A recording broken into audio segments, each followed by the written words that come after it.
Hi, so I get to answer yet another question from a reader. I really want to thank all of you for sending in these awesome questions because you're really giving me a chance to be blessed myself in having to think of what would be biblical and yet strategic answers to address these challenges that you're raising.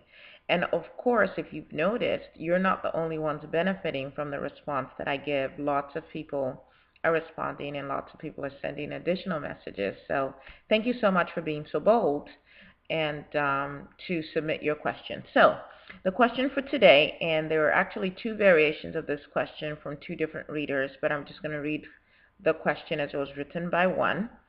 My biggest challenge is how to balance work, school, and family. My kids and husband are my priorities, but I know they don't know it because my schedule indicates otherwise.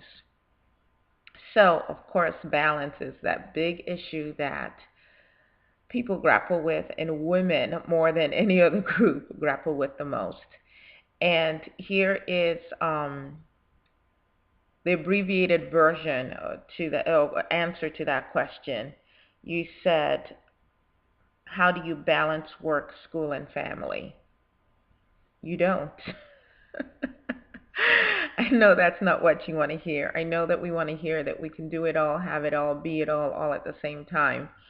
But, in Ecclesiastes, the Bible says that there's a time for everything under the sun, a time to plant, a time to reap, a time to cry, a time to laugh, a time to dance. There are seasons in our lives. And so, of course, we do live in a world now where it just seems like everything is coming at us at the speed of light. And we feel like failures if we're not able to respond to it all and handle it all. And I think that that is one of the biggest burdens that we've accepted in this generation is this idea that we have to be it all.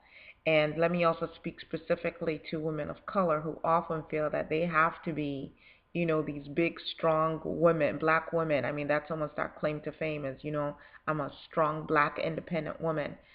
I would like to offer a different way to look at this, and that is that we were never supposed to carry this burden alone. We were never supposed to be everything to everyone. And yes, you are right that your priorities should be God first. I didn't hear you mention that part, but that's what it should be. God first, and your husband and your children before anything outside of the home. And I know some of you are already screaming in your heads and saying, yes, but I have a mortgage to pay and I have all of these other things to address. I understand the realities of that.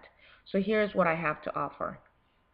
Whenever we feel like our plates are overflowing, sit down and take an inventory to really look at what it is you're doing, what you're spending your time on, and whether you're really as busy as you feel you are, or if there are areas where we're wasting a lot of time that we could better utilize. That's one. So, for instance, there's a study out that says that the average woman spends 4 to 6 hours a day on TV and the internet. Now, if any of you reading this fall into that category, then maybe that would explain why you're feeling stressed with everything else that you have to do. And no, I do not spend that kind of time on the internet, even though it seems like I'm really busy. There are ways around it, and you can ask me, and I can tell you some tricks that I use. Um, but actually, it's first of all looking at what is it that I have on my plate. How does this line up with what I say is important to me? And if it doesn't line up, are there any alternatives for me?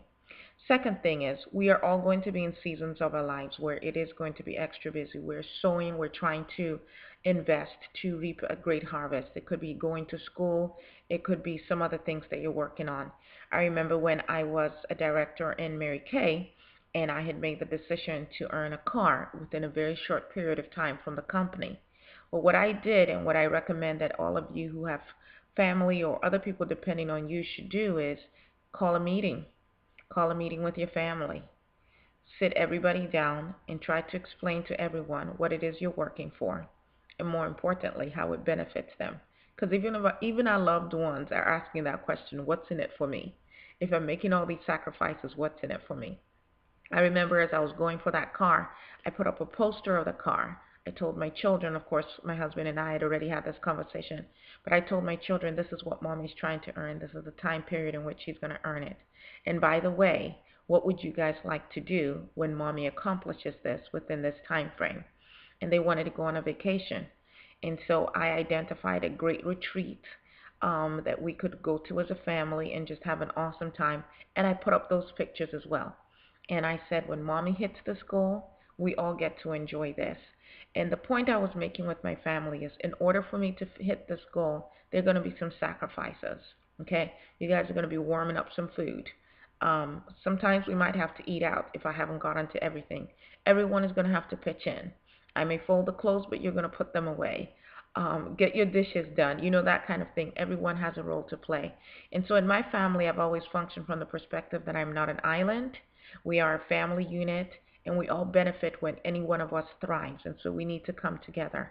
I try to really focus on exactly how long is that season going to be. So if you're going to school, for instance, then really focus on it. Concentrate, get it out of the way, explain to your family how this is going to make a difference. If the issue is your job and the hours that you're working, well, are you spending all that money on yourself, or is it benefiting the family as well? And if it is, that's a family conversation. And if they would like you to cut back on some hours, then as a family, you guys have to agree on how you're going to cut back on your expenditure to make up for the time that you're not spending working.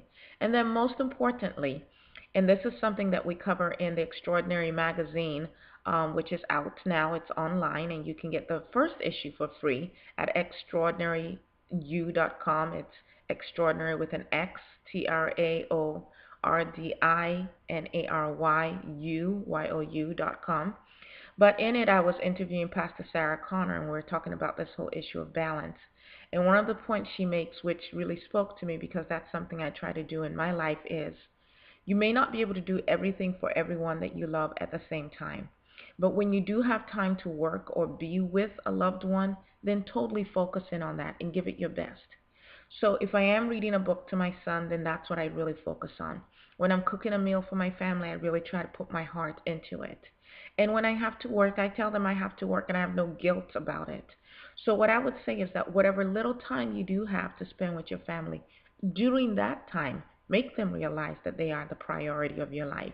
Love on them, do the things that they want to do, be lavish and generous with your affections with them, and just know that this is for a season, and that families, that's what we do. We stick together, we support each other to achieve our individual and our common dreams, because we know as individuals thrive, the family thrives as well. So I hope this helps you in addressing the whole issue of balance. You're never ever going to quite get there. Think of riding a bicycle. You're always making adjustments, and that's okay. And if we never have that expectation that we can do it all, have it all at the same time, then we'll stop feeling this sense of failure that burdens so many of us. We'll stop feeling like, there's something wrong with us. There's nothing wrong with you. You are amazing.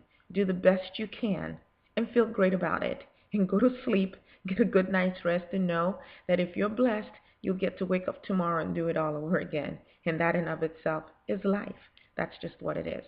I hope this helps you and helps other people. And for the rest of you, keep the questions coming.